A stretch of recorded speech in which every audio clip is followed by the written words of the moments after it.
নামাজের মধ্যে আরেকটা জায়গা আছে দোয়ার, সেজদায়। কখন? ওয়াসজুদ ওয়াক্তারিব। আল্লাহ বলেন সেজদা দাও, আমার কাছে আস। সেজদায় পড়ে যা বলার আল্লাহরে বলবেন। মনে থাকবে যুবক ভাইয়েরা? তোমাদের মনে থাকবে? যা চাইতে মনে চায় সেজদায় পড়ে চাও। তুমি যখন সেজদায় লুটিয়ে পড়ো, তুমি মসজিদের টাইলসে সেজদা দাও নাই, তুমি আল্লাহর কুদরতি পায়ের উপরে সেজদা দিয়েছো। সেজদায় আমরা আল্লাহর সাথে কথা বলবো।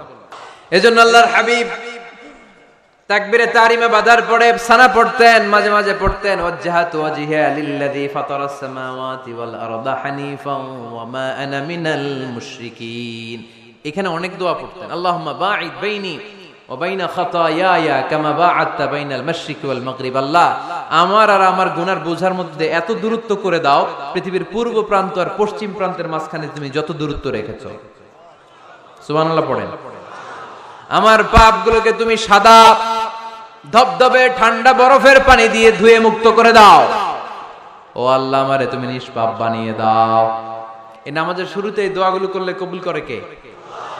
সর্বশেষ সালাম ফিরানোর আগে দোয়া করলে কবুল করে কে? লা ইউসাল্লিমান্না আহাদুকুম হাত্তা ইয়াতাআওয়াদা আন আরবা। চারটা জিনিস থেকে পানাহ না আছে আমার কোন উম্মত যেন সালাম না ফিরায়। সবাই যেন পড়ে আল্লাহুম্মা ইন্নী আউযু বিকা মিন আযাবিল কবর, আউযু বিকা মিন আযাবি জাহান্নাম, আউযু বিকা মিন ফিতনাতিল মাহইয়া ওয়াল মামাত, আউযু বিকা মিন ফিতনাতিল মাসিহিদ দাজ্জাল। পড়েন আমিন। দোয়া মাসুরা পড়ে এই দোয়াটা পড়ে সালাম ফিরাবেন। কবুল করবে কে? জুমার দিনে, আজকে কি বার? আজকেই তো জুমাবার। এই জুমার দিনে আল্লাহর হাবিব বলেন একটা সময় আছে, ওই সময় বান্দা যাই চায় আল্লাহ তাই দেয়। ওই সময়টা কখন? এই নিয়ে মুহাদ্দিসিন ইকরামদের মধ্যে ইখতিলাফ। সবচেয়ে গ্রহণযোগ্য মত হচ্ছে আসরের পর থেকে শুরু করে সূর্য ডোবার আগ পর্যন্ত। ওই মুহূর্তে দোয়া করবেন, এই সময়গুলো নোট করে রাখবেন। এই সময় চাইলেই আল্লাহ দিয়ে দেয়। এরপর আল্লাহর হাবিব বললেন কদরের রাত্রে দোয়া করলে কবুল করে কে? আমরা বাংলাদেশে শুধু 27 পালন করি, বাকি 5 দিনের খবর নাই। এরকম আছে না নাই? 21, 23, 25, 27, 29 এই 5টা বেজর রাতে, যে কোনো রাতে কদর হয়ে যেতে পারে। আমরা নামাজ পড়ি কোন রাতে? 27। সারা রাত কানতে কানতে শেষ। ওদিকে কদর চলে গেছে 23 তারিখ। আছে না নাই? হতে পারে। বুদ্ধিমান মুমিনের কাজ হচ্ছে বেজর 5 রাত্রিতে, শেষ দশকের 5 বেজর রাত্রিতে এক সমান তালে ইবাদত করা, যাতে কোনো ক্রমে কদরের বরকত ছুটে না যায়। এরপর আল্লাহর হাবিব বললেন কেউ যদি কোরআন খতম করে, কোরআন খতমের পরে যে ব্যক্তি দোয়া করবে তার দোয়াটা কবুল করে কে? মান খাতামাল কোরআন ফালাহু দাওয়া মুস্তাজাবা। কোরআন খতম করার পরে দোয়া করলে আল্লাহ দোয়া কবুল করে। হজের ময়দানে দোয়া করলে কবুল করে কে? আরাফাতের ময়দানে দোয়া কবুল হয়। তাওয়াফ করা অবস্থায় দোয়া করলে কবুল হয়। জামজামের পানি খেয়ে মা উ জামজাম লিমা শুরিবালা, যেই নিয়তে জামজামের পানি খায় ওই নিয়ত কবুল করে কে? মুজদালিফায় দোয়া আল্লাহ কবুল করেন, মাতাফে কবুল করেন, মুলতাজামে কবুল করেন।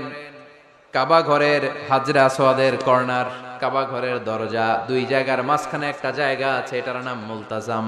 এইখানে হয় ধাক্কা ধাক্কি। সুযোগ হলে ওইখানে দাঁড়িয়ে ওইখানে টাচ করে শরীর লাগিয়ে দোয়া করবেন, কবুল করবে কে? কিন্তু সুযোগ পাওয়া যায় না। এক মাওলানা সুযোগ পাইছিল, ধাক্কা ধাক্কি করে কোন রকম গেছে, যে একটা দোয়া করছে আল্লাহর কাছে, আল্লাহ জীবনে যা দোয়া করছিলাম আর যা করবো সব কবুল করে নাও। এই দোয়া করার সাথে সাথে খাইছে এক ধাক্কা, খাইয়ে অনেক দূর, কাম হয়ে গেছে, সমস্যা নাই। দোয়াটা কি করছিল? কি করেছিল? আল্লাহ জীবনে যত দোয়া করেছি আর যত দোয়া করব সব তুমি কবুল করে নিও। একটা দোয়া করছে না। মুলতাজাম ধরে কয় দোয়া করছে? এক দোয়া। কারণ কয়টা চাবে ওখানে? আল্লাহ এটা দাও ওইটা দাও, চাওয়ার সময় আছে? ওইখানে খালি ধাক্কা ধাক্কি। এজন্য উনি একটা চাইছে, আল্লাহ যা জীবনে চাইছিলাম আর যা চাবো সব তুমি কবুল করে নিও, এটাই চাই, আর কিছু চাই না। সুবহানাল্লাহ পড়তে পারলেন না? শেষ কথা বলি এবার, দোয়া কবুলের 5টা শর্ত। এই কথা বলে আজকের আলোচনা শেষ। সবাই এবার অনেক খুশি। কয়টা শর্ত? জোরে বলেন। ধৈর্য আছে মাশাআল্লাহ, ওঠে নাই তেমন। মাঝে মাঝে একটু ধমক দিয়ে যাতে না ওঠে, বেশি বিশৃঙ্খলা করে ফেলে।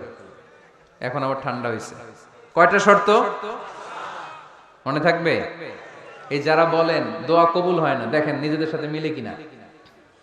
এই 5টা শর্ত যদি পাওয়া যায়, মুহূর্তেই আপনার দোয়া আরশে যে নক করবে।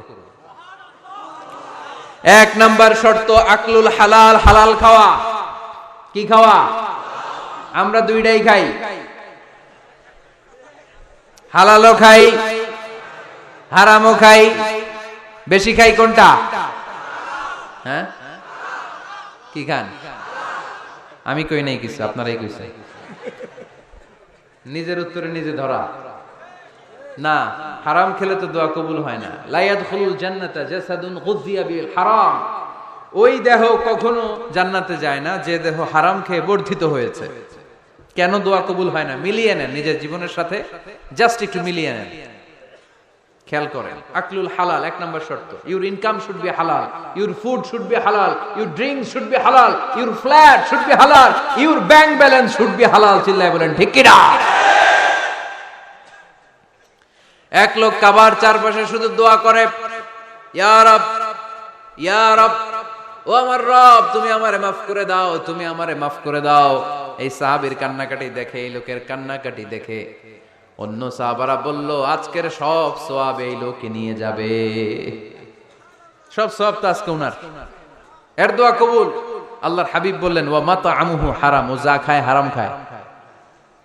ওয়া মাশরাবুহু হারাম, যা পান করে হারাম। মালবাসুহু হারাম, তার ড্রেস আপ এটা হারাম টাকা থেকে আসে। ফা আন্না ইউস্তাজাবু লাহু, কেমন করে আল্লাহ ওর দোয়া কবুল করবে? আল্লাহ ঠেকা পড়ছে নাকি? ইন্নাল্লাহা তাইয়্যিব লা ইয়াকবালু ইল্লা তাইয়্যিবা।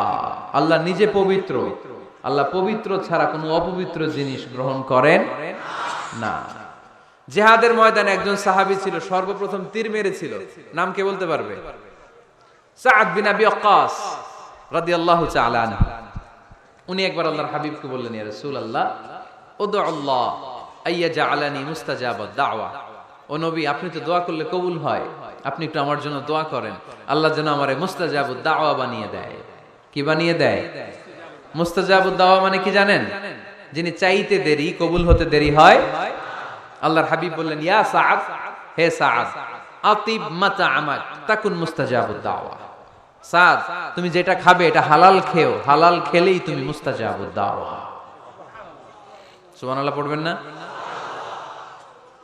আকলুল হালাল শারতুন লিকবুলি দুআ, দোয়া কবুলের প্রথম শর্ত। হারাম খেয়ে দোয়া করলে ওই দোয়া কখনো কবুল হবে। 2 নাম্বার শর্ত, দোয়াটা করতে হবে একজনের কাছে, তিনি কে? চাইতে হবে একজনের কাছে, তিনি কে? মসজিদে যে আল্লাহর কাছে চাইলেন, দরবারে যে বাবার কাছে চাইলেন, দোয়া কবুল কবুল হবে? হবে? চাইতে হবে একজনের কাছে, তিনি কে? অন্য কোথাও যেন আমরা না চাই। মাজারে যে যাওয়া যায় না, মাজার জিয়ারতের জন্য যাবেন, যে সালাম দিবেন, নিজের জন্য দোয়া করবেন, কবরে শুয়ে থাকা লোকটার জন্য দোয়া করবেন। ওখানে কিছু চাওয়া যাবে? চাইবেন কার কাছে? 2টা গেল শর্ত। 3 নাম্বার, ইয়াকিন থাকতে হবে যে আমার দোয়াটা কবুল হচ্ছে। যখন দোয়া করবেন আপনার এই বিশ্বাস থাকতে হবে, আমার রব আমার ফরিয়াদ শুনছে, তিনি আমার কথা শুনতে পাচ্ছে, আমি চাওয়া মাত্রই তিনি সব দিয়ে দিতে পারে, এবং আমার রব আমাকে ফিরাবে না, তিনি দিবেনই। এরকম ইয়াকিন থাকতে হবে। উদু আল্লাহ ওয়া আনতুম মুকিনুনা বিল ইজাবা, এমন ভাবে দোয়া করো যে তুমি সুনিশ্চিত এই দোয়া কবুল হবেই। এই নিশ্চয়তা নিজে নিজে নিয়ে নেবে। আল্লাহর উপর ভরসা কম আমাদের, এই ভরসা জাগে না যারে উনি দিবেনই, নিশ্চিত আমি। আপনি নিশ্চিত হলে পেয়ে যাবেন নিশ্চিত। আপনার মধ্যে যদি সন্দেহ, হায় রে কবুল হয় না, না হয়, ওই দোয়া জীবনেও কবুল হবে না। ঠিক কিনা? 4 নাম্বার শর্ত, সালাতু আলা রাসূলিল্লাহ, আল্লাহর হাবিব সাল্লাল্লাহু আলাইহি ওয়াসাল্লামের উপর দুরূদ পড়া। কুল্লু দুআ মাহজুব মাওকুফুন বাইনাস সামাই ওয়াল আরদ, আমরা যা দোয়া করি সব আকাশ জমিনের মাঝখানে পেন্ডিং হয়ে থাকে। মা লাম ইউসাল্লা আলাইহি, আল্লাহর হাবিব বললেন যতক্ষণ না আমার উপর দুরূদ শরীফ পড়া হয়। আওয়াজ করে সবাই পড়েন সাল্লাল্লাহু আলাইহি ওয়াসাল্লাম। আল্লাহর হাবিব সাল্লাল্লাহু আলাইহি সাল্লামের উপর দুরূদ না পড়লে ওই দোয়া কঠিন কালে আল্লাহ কবুল করেন। আকাশ জমিনের মাঝখানে পেন্ডিং। মেসেজ করেছেন আপনার বন্ধুকে, আপনার মোবাইলে টাকা নাই, মেসেজটা কি হয়ে থাকে? পেন্ডিং, তাই না? যখনই টাকা ঢুকাবেন সাথে সাথে সেন্ট, আপনার সব দোয়া পেন্ডিং হয়ে আছে আকাশ। আজকে দুরূদ করে দিবেন, সব সেন্ট মুআল্লাক, সব ঝুলে থাকে। মাহজুবুন মুআল্লাকুন বাইনাস সামাই ওয়াল আরদ। মনে থাকবে ভাইরা। 5 নাম্বার সর্বশেষ শর্ত হলো মুওয়াফাকাতুদ দুআ বিদ দাওয়াব। শুধু দোয়ায় কাজ হয় না, দোয়ার সাথে মাঝে মাঝে দাওয়ারও দরকার আছে না নাই? দোয়াও লাগবে, দাওয়াও লাগবে, ঠিক কিনা? আপনার ছেলের জন্য আপনি দোয়া চাইতে আসলেন, হুজুর দোয়া করেন। অনেকে কলম নিয়ে আসে আমাদের কাছে, কলম। আমি ভাবছি আমারে গিফট করবে, পরে কয় না, গিফট না, ফুদিয়া দেন। ফুদিয়া দেন কেন? আমার ছেলের পরীক্ষা, আপনার ফু পাইলে গোল্ডেন এ প্লাস। আমি কই সর্বনাশ, লেখাপড়া না করলে ডবল জিরো পাবে, দোয়ায় কাজ হবে না। আগে পড়াশোনা করতে হবে, তারপরে দোয়ায় কাজ হবে, ঠিক কিনা? দোয়াটা ভ্যালু অ্যাড করে, ইট অ্যাডেড দ্য ভ্যালু। কিন্তু আগে লাগবে লেখাপড়া, আগে লেখাপড়া। অসুস্থ হয়েছেন, খালি দোয়া চাইতেছেন, চিকিৎসা নেয়া বড় সুন্নাহ। আল্লাহর হাবিব সাল্লাল্লাহু আলাইহি ওয়াসাল্লাম অসুস্থ হলে চিকিৎসা নিতেন, সুবহানাল্লাহ পড়েন। দোয়ার সাথে দাওয়া লাগবে। এক ছেলে পীর সাহেব হুজুরের কাছে দোয়া চাইছে, হুজুর আমার সন্তান নাই, আল্লাহ যেন একটা ছেলে দেয়, দোয়া করেন। হুজুর দোয়া করছে, ছেলে হয় নাই। পরের বছর আবার দোয়া, হুজুর দোয়া করেন আল্লাহ যেন ছেলে দেয়, ছেলে হয় নাই। তৃতীয় বছর আইসা বলে, হুজুর দোয়া করেন, ছেলে হয় নাই। পীর সাহেব হুজুর মনে মনে কয়, ঘটনা কি? ওর ছেলে হয় না কেন? জিজ্ঞেস করলো, বাবা তুমি কি বিয়ে করছো? কয় না, বিয়া তো করি নাই। পীর সাহেব হুজুর বললেন, আগে বিয়েটা তো করবি, তারপরই না সন্তান। তো বিয়ের পর্বটা তো সারো, তবেই না সন্তান পাওয়া যাবে, ঠিক কিনা? দোয়ার সাথে দাওয়া লাগে। আল্লাহর হাবিব সাল্লাল্লাহু আলাইহি ওয়াসাল্লামের আঙ্গুলে একবার বিচ্ছু পোকা কামড় দিল, প্রচন্ড ব্যথায় বিশ্বনবী কাতরাচ্ছেন, রেগে গেলেন আর বললেন, ও বিচ্ছু, মানুষও চিনোস না, নবীও চিনোস না, কোথায় কামড় দিবি, জায়গা পেলি না। কিন্তু বিশ্বনবী ব্যথা পাচ্ছেন। আম্মা জান আয়েশাকে বললেন রাদিয়াল্লাহু তাআলা আনহাকে বললেন, লবণের পানি নিয়ে আসো, গরম দাও, ভালো। উনি আরাম পাচ্ছেন আর সূরা ইখলাস পড়ে ফু দিতে লাগলেন, ফাতিহা পড়ে ফু দিতে লাগলেন। গরম পানি ঢালা শেষ, ফু দেওয়া শেষ, আঙ্গুলের ব্যথাও। দেখছেন কি কম্বিনেশন? দোয়াও লাগে, সাথে সাথে কি লাগে? দাওয়াও লাগে। দোয়া আর দাওয়া দুইটার সমন্বয়ে আপনাকে সফলতা দিবে কে? সফলতা একজনই দেয়, তার নাম, জোরে বলতে হবে, তিনি কে? ব্যবসা যদি মন্দা থাকে, ব্যবসায় সফল হতে চান, সফলতা এনে দিবে কে? বিসিএস পরীক্ষা দিচ্ছেন, রিটেনে পাশ করেন না, পাশ করায় দিবে কে? বিয়ের ব্যবস্থা হচ্ছে না, ব্যবস্থা করে দিতে পারে কে? পাসপোর্ট জমা দেয়া, হুজুর ভিসা লাগে না, হুজুর কিচ্ছু করতে পারবে না, করতে পারে একজন, চিল্লায় বলেন তিনি কে? এজন্য বিপদে আপদে সব সময় আমরা ভরসা রাখবো আমাদের আল্লাহ রাব্বুল ইজ্জা ওয়াল জালালের উপর। আল্লাহর কাছে আমরা বেশি বেশি চাইবো। আল্লাহ ছাড়া কারো দরবারে আমরা হাত পাতি না, চিল্লায় বলেন ঠিক কিনা?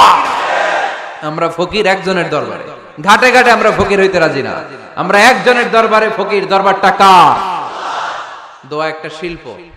যে টিপস গুলো শিখাইলাম আজকে, এগুলোর আলোকে আমরা যেন দোয়াটাকে আত্মস্থ করতে শিখি, যাতে দোয়া করার সাথে সাথে এই দোয়া আরো সে কবুল হয়ে যায়।